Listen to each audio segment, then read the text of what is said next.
اعوذ باللہ من الشیطان الرجیم، بسم اللہ الرحمن الرحیم۔ السلام علیکم ورحمۃ اللہ وبرکاتہ۔ بے شک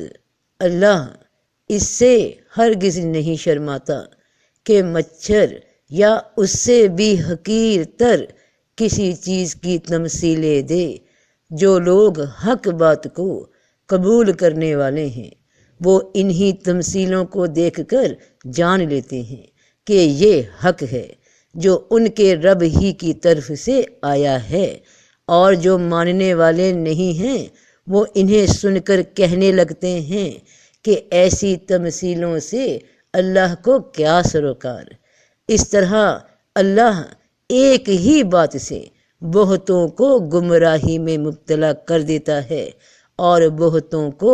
راہ راست دکھا دیتا ہے، اور گمراہی میں وہ انہی کو مبتلا کرتا ہے جو فاسق ہیں۔ اس آیت میں مچھر کا ذکر کیا گیا، اور گمراہ کرنے سے مراد ہے کہ مچھر کا حجم رب پاک نے اتنا چھوٹا بنایا، اتنا معمولی سا بنایا کہ لوگ دھوکا کھا جائیں کہ اس شے کی کیا اوقات ہے ہمارے سامنے، یہ ہمیں کیا کہہ دے گی، تو ہو گئے گمراہ کہ سمجھا عام سی شے ہے تو کیا فائدہ نقصان، نہ 3 میں نہ 13 میں، اور اس کی جانب سے بے پرواہ ہو جانا معمولی شے سمجھ کر، مگر دھوکا کھا گئے اپنی عقل کے ہاتھوں کہ میں بہت سمجھدار ہوں، مجھے کوئی شے کیا کہہ سکتی ہے۔ اپنی ہی عقل نے گمراہ کر دیا، اس زوم نے گمراہ کر دیا کہ کوئی شے نہیں، معمولی سی چیز ہے۔ جبکہ مومن لوگ جو اللہ پہ، اس کی ہر نشانی پہ یقین رکھتے ہیں، غور کرتے ہیں، تو جانتے ہیں کہ رب چونکہ حکمت والا ہے اور اس نے کوئی بات بنا حکمت کے کوئی شے نہیں بنائی۔ اب دیکھنے میں وہ شے حجم میں چھوٹی ہو یا بڑی، اس سے کیا فرق پڑتا ہے؟ اس شے کو بنانے کے پیچھے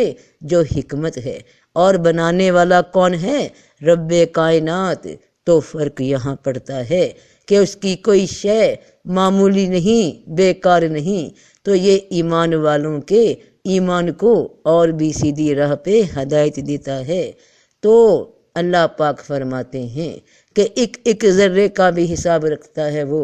چاہے رائی کے دانے کے برابر نیکی یا رائی کے دانے کے برابر گناہ، وہ ہر عمل کو سامنے لے آئے گا اور اس کا حساب ہوگا۔ تو اس کی بنائی کوئی شے چاہے ایک رائی کے دانے کے برابر ہے، وہ بنا کسی مصلحت کے نہیں بنائی گئی۔ اور انسان جب اس ایمان کے ساتھ اپنے رب کی کسی شے کو دیکھتا ہے، سمجھتا ہے، اس پہ غور کرتا ہے، تو صحیح راستے یعنی صراط مستقیم پہ قائم ہو جاتا ہے۔ شیطان کی مثال سمجھو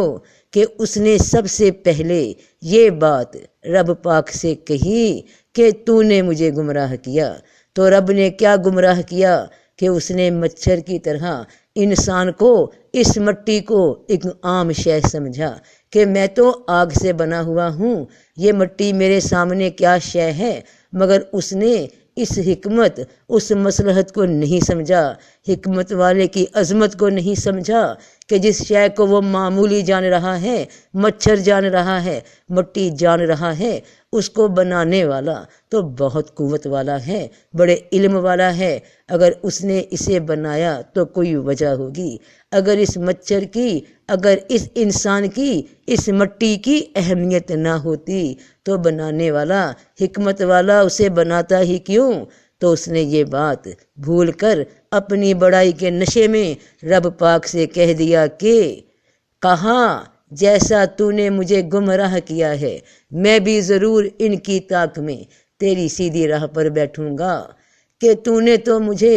اسے ایک مٹی ہی دکھایا تھا، ایک مچھر کی طرح دکھایا تھا، اور میں اس وجہ سے مطمئن تھا، میری عقل نے مجھے یہ یقین دلا دیا تھا کہ یہ مٹی کیا شے ہے۔ تو وہ رب کی اس حکمت سے گمراہ ہو گیا اور بولا رب کو کہ تو نے مجھے گمراہ کیا۔ اگر اس مٹی کی اتنی اہمیت تھی تو اسے بڑی کسی خاص شے کسی خاص دھات سے بناتا، میں تو دھوکہ ہی کھا گیا، تو نے مجھے گمراہ کیا، تو میں اب بدلہ لوں گا انہی سے جس کی وجہ سے نے مجھے مقام سے گرا دیا، یعنی اس کی حقیقت میرے سامنے نہیں لایا کہ وہ مٹی کے علاوہ بھی کچھ ہے، کیونکہ شیطان کے دل میں غرور تھا اپنی بڑائی کا۔ تو شیطان بولا کہ میں اب تیری سیدھی راہ پہ ان کو بھٹکاؤں گا، پھر ان کے پاس، ان کے آگے، ان کے پیچھے، ان کے دائیں اور ان کے بائیں سے آؤں گا، اور تو اکثر کو ان میں سے شکر گزار نہیں پائے گا۔ یہ سیدھی راہ کیا ہے؟ یعنی جو تیرے حکم ہوں گے میں ان میں شک ڈالوں گا۔ اگر یہ سوچنا بھی چاہیں گے کہ رب نے کیا حکم دیا تو میں کبھی یہ خیال پیدا کر دوں گا کہ بھلا اس کا کیا فائدہ، تو کبھی یہ خیال ان کے دلوں میں ڈال دوں گا کہ معمولی سی بات ہے، یہ کوئی اتنی بڑی نیکی تھوڑا ہے جو ابھی کرنا ضروری ہے، اور جب کوئی کرنا چاہے گا تو پھر دائیں بائیں اور خیال بھیج دوں گا کہ جب کوئی پہل کرے گا تو میں بھی کر لوں گا، جب کوئی عمل نہیں کر رہا تو میں کیوں کروں۔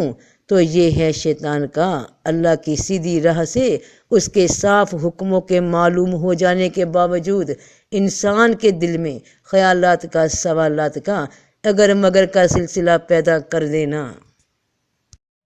کبھی دائیں سے خیال یعنی دایاں کان، کبھی بائیں سے خیال، تو کبھی دل سے اٹھنے والے سوالات جو انسان کو گھیر لیتے ہیں۔ دائیں کان کے خیال یعنی نیکی کے خیال تو اٹھے، لیکن انہیں فوری طور پر بائیں طرف کے خیال نے رد کر دیا کہ نیکی کے کسی عمل کو معمولی ظاہر کر کے نہ کرنے کی ترغیب دے دی۔ تو یہ وہ لوگ ہیں جن کے بارے میں اس آیت میں فرمایا گیا ہے کہ اور جو ماننے والے نہیں ہیں وہ انہیں سن کر کہنے لگتے ہیں کہ ایسی تمثیلوں سے اللہ کو کیا سروکار۔ تو جو ماننے والے نہیں وہی سوالات کرتے ہیں، وہی اللہ کے حکموں پہ اگر مگر کرتے ہیں، تو انہیں ایک نیکی کے پیچھے جو اتنی بڑی حکمت ہوتی ہے کہ رب پاک نے وہ نیکی بنائی کہ تم عمل کرو، مگر تمہیں تمہاری نافرمانی کی وجہ سے وہ نیکی بڑی معمولی نظر آتی ہے، جیسے ایک مچھر یا مچھر کے پر کے برابر۔ تو تم جو دل سے یقین والے نہیں تو اس نیکی کو چھوٹا جان کر اسے کرنے سے گمراہ ہو جاتے ہو، تو اور جسے اللہ راہ پر لے آئے تو اسے کوئی گمراہ کرنے والا نہیں۔ کیا اللہ غالب بدلہ لینے والا نہیں ہے؟ اب کیا مطلب اس آیت کا کہ کیا اللہ کسی کو جان بوجھ کر راہ پہ لاتا ہے یا جان بوجھ کر گمراہ کرتا ہے؟ تو اس کو سمجھنے کے لیے اب یہ آیات دیکھیے۔ بھلا جس کا سینہ اللہ نے دین اسلام کے لیے کھول دیا ہے سو وہ اپنے رب کی طرف سے روشنی میں ہے، سو جن لوگوں کے دل اللہ کے ذکر سے متاثر نہیں ہوتے ان کے لیے بڑی خرابی ہے، یہ لوگ کھلی گمراہی میں ہیں۔ تو اللہ بات صاف بیان کر رہے ہیں کہ اللہ کے حکم کو سن کر بھی، یہ جان کر بھی کہ حکم دینے والا کون ہے، تو جو لوگ اس حکم کو پورا نہیں کرتے تو پھر ان کے لیے ہر نیکی ان کی نظر میں چھوٹی ہی نظر آنے لگتی ہے، اور وہ کسی بڑی نیکی کے کرنے کے انتظار میں چھوٹی چھوٹی نیکیوں سے بھی محروم ہو جاتے ہیں، اور رب کے قانون کے مطابق وہ گمراہ ہو جاتے ہیں۔ تو اللہ ہی نے بہترین کلام نازل کیا ہے، یعنی کتاب، باہم ملتی جلتی آیات جو دہرائی جاتی ہیں، جس سے خدا ترس لوگوں کے رونگٹے کھڑے ہو جاتے ہیں، پھر ان کی کھالیں نرم ہو جاتی ہیں اور دل یاد الہی کی طرف راغب ہوتے ہیں۔ یہی اللہ کی ہدایت ہے، اس کے ذریعے سے جسے چاہے راہ پر لے آتا ہے، اور جسے اللہ گمراہ کر دے اسے راہ پر لانے والا کوئی نہیں۔ تو اللہ کس کو گمراہ کرتا ہے؟ جان لیا کہ جو اس کی آیات پہ یقین نہیں کرتے، اس کے حکموں پہ جن کے دل غور نہیں کرتے، اور اللہ کن کو ہدایت دیتا ہے؟ جن کے دل اللہ کے حکموں کے سامنے جھک جاتے ہیں، بنا کسی چوں چرا، بنا کسی اعتراض، بنا کسی اگر مگر، تو یہ لوگ پھر اللہ کی ہدایت پہ ہوتے ہیں۔ اللہ ان کو ہدایت اور دیتا ہے کہ انہیں رب کا بتایا کوئی حکم معمولی نہیں لگتا، ایک ذرے کے برابر نیکی بھی بہت بڑی لگتی ہے، کیونکہ نیکی چھوٹی بڑی کا سوال نہیں، سوال یہ ہے کہ جو حکم دے رہا ہے وہ بہت بڑا ہے، وہ سب سے بڑا ہے، تو اس کی بتائی بات بھی بہت بڑی ہے، بڑی اہمیت کی حامل ہے۔ تو یہی لوگ ہیں جنہیں رب ہدایت دیتا ہے، تو بے شک اللہ اس سے ہرگز نہیں شرماتا کہ مچھر یا اس سے بھی حقیر تر کسی چیز کی تمثیل دے۔ اسی طرح تمہارا رب انسان کو ایک ہی بات سے آزما لیتا ہے کہ کون سا انسان راہ راست پہ ہے یا کون سا گمراہوں میں سے ہے، اور گمراہ تو بس وہی ہیں جو فاسق ہیں، فسادی ہیں، اگر مگر کرنے والے ہیں، تو اللہ ان کی گمراہی میں اور اضافہ کرتا جاتا ہے، ڈھیل دیتا جاتا ہے، انہیں ہر نیکی چھوٹی ہی نظر آتی ہے، جسے کرتے وقت کہتے ہیں کہ بھلا اللہ کو اس نیکی سے کیا سروکار کہ، اور جب ان سے کہا جاتا ہے کہ اللہ کے رزق میں سے کچھ خرچ کیا کرو، تو کافر مسلمانوں سے کہتے ہیں کیا ہم اسے کھلائیں؟ اگر اللہ چاہتا تو خود اسے کھلا سکتا تھا۔ یہ کوئی بہت بڑی نیکی ہے؟ معمولی سی بات ہے، ہم تو نہیں کرتے، بھلا اس کا کیا فائدہ؟ تو پھر یہی وہ لوگ ہیں جو اللہ کی طرف سے گمراہ ہو گئے، کیونکہ ان کی آنکھوں پہ رب کے حکم کی حکمت اور کسی عمل کی مصلحت کی جانب سے اندھیرا چھا گیا۔ انہوں نے حکم کو معمولی جان لیا، مچھر جان لیا، مٹی جان لیا، اور اپنی ہی عقل اور آنکھوں کے ہاتھوں دھوکا کھا گئے کہ رب نے گمراہ کر دیا ایسوں کو کہ جن کے دلوں پہ رب کے حکم اثر نہیں کرتے۔ اللہ پاک ہم سب کو ہدایت دے، نیکی کے راستے پہ چلنے کی توفیق عطا فرمائے۔ کسی بھی حکم کو کم جاننا، اللہ کے حکم کو، اس کی شان کو، اس کی حکمت کو کم جاننا ہے، کیونکہ بنانے والا، حکم دینے والا کسی بھی شے کا وہ ہے، وہ رب العالمین جو سب کا مالک اور خالق ہے۔